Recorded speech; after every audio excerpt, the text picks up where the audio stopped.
Hi friends, welcome to Kavyanayana cooking channel. ನಾನು ಸುಷ್ಮಾ. ಬನ್ನಿ ಇವತ್ತು ಹೀರೆಕಾಯಿ ಸಿಪ್ಪೆಯಿಂದ ಚಟ್ನಿ ಯಾವ ಥರ ಮಾಡೋದು ಅಂತ ತುಂಬ ಸುಲಭವಾಗಿ ನಾನು ತೋರಿಸ್ಕೊಡ್ತೀನಿ. ಒಲೆ ಮೇಲೆ ಒಂದು ಕಡಾಯಿ ಇಟ್ಕೊಂಡಿದ್ದೀನಿ. ಅದಕ್ಕೆ ಒಂದೆರಡು ಟೇಬಲ್ ಸ್ಪೂನಷ್ಟು ಎಣ್ಣೆ ಹಾಕ್ಕೋತಾ ಇದ್ದೀನಿ. ಖಾರಕ್ಕೆ ನಾನು ಹಸಿರು ಮೆಣಸಿನ್ಕಾಯಿನ ಒಂದು 4 ಹಾಕ್ಕೋತಾ ಇದ್ದೀನಿ. ನೀವು ಖಾರ ಎಷ್ಟು ತಿಂತೀರಾ ಅದ್ರ ಮೇಲೆ ನೀವು ಹಾಕ್ಕೋಬೋದು. ಹಾಗೆ ಇಲ್ಲಿ ಒಂದು ಈರುಳ್ಳಿ ಚಿಕ್ಕ ಸೈಜು, ಹಾಗೆ ಒಂದು ಗೆಡ್ಡೆ ಬೆಳ್ಳುಳ್ಳಿ ಕೂಡ ಹಾಕ್ಕೊಂಡು ಚೆನ್ನಾಗಿ ಫ್ರೈ ಮಾಡ್ಕೋತಾ ಇದ್ದೀನಿ.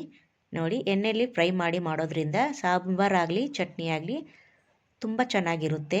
ನೋಡಿ, ಹೀರೆಕಾಯಿ ಸಿಪ್ಪೆ ಕೂಡ ತೊಳೆದು ಇಟ್ಕೊಂಡಿದ್ದೀನಿ, ಅದನ್ನು ಕೂಡ ಸೇರಿಸ್ಕೊಂಡು ಫ್ರೈ ಮಾಡ್ಕೊತೀನಿ. ಹಾಗೆ ನಮ್ಮ ಚಾನಲ್ನ ಇನ್ನೂ ಯಾರೂ ಸಬ್ಸ್ಕ್ರೈಬ್ ಮಾಡ್ಕೊಂಡಿಲ್ಲ, ಪ್ಲೀಸ್ ಹೋಗಿ ಸಬ್ಸ್ಕ್ರೈಬ್ ಮಾಡ್ಕೊಳ್ಳಿ. ಬೆಲ್ ಐಕನ್ನ ಪ್ರೆಸ್ ಮಾಡಿ ಆಲ್ ಅನ್ನೋ ನೋಟಿಫಿಕೇಷನ್ನ ಸೆಲೆಕ್ಟ್ ಮಾಡಿಕೊಂಡ್ರೆ ನಾವು ಹಾಕೋ ವಿಡಿಯೋ ಎಲ್ಲ ಮೊದಲು ನಿಮಗೆ ಬರುತ್ತದೆ ಫ್ರೆಂಡ್ಸ್. ಆಗ ಎಲ್ರಿಗಿಂತ ಮುಂಚೆ ನೀವೇ ನೋಡ್ಬೋದು. ನೋಡಿ, ಇವಾಗ ಚೆನ್ನಾಗಿ ಫ್ರೈ ಆಗಿದೆ. ಇದು ತಣ್ಣಗಾದಮೇಲೆ ನಾನು ಮಿಕ್ಸಿ ಜಾರ್ಗೆ ಹಾಕ್ಕೊತೀನಿ. ನೋಡಿ, ಆರಿದ ಮೇಲೆ ನಾನು ಮಿಕ್ಸಿ ಜಾರ್ಗೆ ಹಾಕ್ಕೋತಾ ಇದ್ದೀನಿ. ತುಂಬ ಚೆನ್ನಾಗಿರುತ್ತೆ ಫ್ರೆಂಡ್ಸ್. ಬಿಸಿ ಬಿಸಿ ಅನ್ನಕ್ಕೆ, ರೊಟ್ಟಿಗೆ, ದೋಸೆಗೆ, ಇಡ್ಲಿಗೆ ಎಲ್ಲದಕ್ಕೂ ಸೂಪರಾಗಿರುತ್ತೆ. ನೀವು ಒಂದ್ಸತಿ ಟ್ರೈ ಮಾಡಿ ಯಾವ ಥರ ಬಂತು ಅಂತ ಕಮೆಂಟಲ್ಲಿ ತಿಳಿಸಿ ಫ್ರೆಂಡ್ಸ್. ನೋಡಿ, ಸ್ವಲ್ಪ ಕೊತ್ತಂಬರಿ ಸೊಪ್ಪು ಹಾಗೆ ಹುಣಸೆ ಹಣ್ಣನ್ನು ಸ್ವಲ್ಪ ಹಾಕ್ಕೋತಾ ಇದ್ದೀನಿ. ಹಾಗೆ ಕಡಲೆ ಬೀಜ ಒಂದು 1/4 ಕಪ್ಪಷ್ಟು ಹುರಿದು ಸಿಪ್ಪೆ ದರ್ಸಿಂದನೇ ಹಾಕ್ಕೋತಾ ಇದ್ದೀನಿ. ಹಾಗೆ ಜೀರಿಗೆ ಕೂಡ 1 ಟೇಬಲ್ ಸ್ಪೂನು ಸೇರಿಸ್ಕೋತಾ ಇದ್ದೀನಿ. ಒಂದು 1/4 ಕಪ್ ನೀರನ್ನು ಹಾಕ್ಕೊಂಡು ನುಣ್ಣಗೆ ಪೇಸ್ಟ್ ಥರ ರೆಡಿ ಮಾಡ್ಕೊಂಡು ಬರ್ತೀನಿ. ನೋಡಿ, ಜಾಸ್ತಿ ನೀರು ಹಾಕೋಕ್ಕೆ ಹೋಗಬೇಡಿ, ಒಂದು 1/4 ಕಪ್ಪಷ್ಟು ನೀರು ಹಾಕಿದ್ರೆ ಸಾಕು. ನೋಡಿ, ಇವಾಗ ಮುಚ್ಚಳ ಮುಚ್ಚಿ ನಾನು ನೈಸಾಗಿ ಪೇಸ್ಟನ್ನು ರೆಡಿ ಮಾಡ್ಕೊಂಡು ಬಂದಿದ್ದೀನಿ. ನೋಡಿ, ಸೂಪರ್ ಅಲ್ವಾ? ಇದು ಒಂದು ಬಾಕ್ಸ್ಗೆ ನಾವು ತೆಗೆಯೋಣ. ನೀವು 1-2 ದಿನ ಕೂಡ ಇಟ್ಕೊಂಡು ಸ್ಟೋರ್ ಮಾಡಿಕೊಂಡು ತಿನ್ಬೋದು, ತುಂಬ ರುಚಿಯಾಗಿರುತ್ತೆ.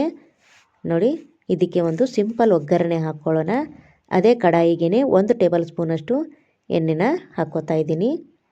ಹಾಗೆ ಒಂದು ಅರ್ಧ ಟೇಬಲ್ ಸ್ಪೂನಷ್ಟು ಸಾಸಿವೆ ಕೂಡ ಸೇರಿಸ್ತಾ ಇದ್ದೀನಿ. ಸಾಸಿವೆ ಚಟಪಟ ಅಂದಮೇಲೆ ಬ್ಯಾಡಗಿ ಮೆಣಸಿನ್ಕಾಯಿನ ಒಂದು ಮುರಿದು ಹಾಕ್ಕೋತಾ ಇದ್ದೀನಿ. ನೋಡಿ, ನಿಮ್ಮ ಹತ್ರ ಕರಿಬೇವು ಸೊಪ್ಪಿದ್ರೆ ಇಲ್ಲಿ ಹಾಕೋಬೋದು. ನನ್ನ ಹತ್ರ ಖಾಲಿಯಾಗಿತ್ತು, ಅದಕ್ಕೆ ನಾನು ಹಾಕಿಲ್ಲ. ನೋಡಿ, ಇಷ್ಟು ಫ್ರೈ ಆದರೆ ಸಾಕು. ಈಗ ಚಟ್ನಿಗೆ ಸೇರಿಸ್ಕೊಂಡ್ಬಿಡೋಣ. ರುಚಿಗೆ ತಕ್ಕಷ್ಟು ಉಪ್ಪನ್ನು ಸೇರಿಸ್ಕೊಳ್ಳೋಣ. ನೋಡಿ, ಇವಾಗ ಚೆನ್ನಾಗಿ ಮಿಕ್ಸ್ ಮಾಡ್ಕೊಳ್ಳೋಣ. ತುಂಬ ರುಚಿಯಾಗಿರುತ್ತೆ ಫ್ರೆಂಡ್ಸ್. ನೀವು ಒಂದ್ಸತಿ ಟ್ರೈ ಮಾಡಿ ಯಾವ ಥರ ಬಂತು ಅಂತ ಕಮೆಂಟಲ್ಲಿ ತಿಳಿಸಿ. ಹಾಗೆ ನಿಮ್ಮ ಫ್ರೆಂಡ್ಸ್ ಫ್ಯಾಮಿಲಿಗೆಲ್ಲ ಶೇರ್ ಮಾಡಿ. ಆದಷ್ಟು ಕಡಿಮೆ ಸಾಮಗ್ರಿಗಳನ್ನು ಬಳಸಿ ಮನೆಯಲ್ಲೇ ಇರೋ ಸಾಮಗ್ರಿಗಳಲ್ಲಿ ಅಡುಗೆ ಯಾವ ಥರ ಮಾಡೋದು ಅಂತ ಸಿಂಪಲ್ಲಾಗಿ ತೋರಿಸ್ಕೊಡ್ತಾ ಇರ್ತೀವಿ. ಹಾಗೆ ನಮ್ಮ ಚಾನಲ್ನ ಸಬ್ಸ್ಕ್ರೈಬ್ ಮಾಡಿಕೊಂಡು ಸಪೋರ್ಟ್ ಮಾಡಿ ಫ್ರೆಂಡ್ಸ್.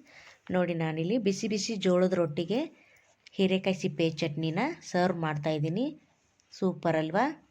ಸಖತ್ತಾಗಿ ಬಂದಿದೆ. ಎರಡು ಟೇಸ್ಟ್ ಮಾತ್ರ ಅಲ್ಟಿಮೇಟ್ ಫ್ರೆಂಡ್ಸ್. ನೋಡಿ, ವಾವ್, ಸೂಪರ್ ಅಲ್ವಾ?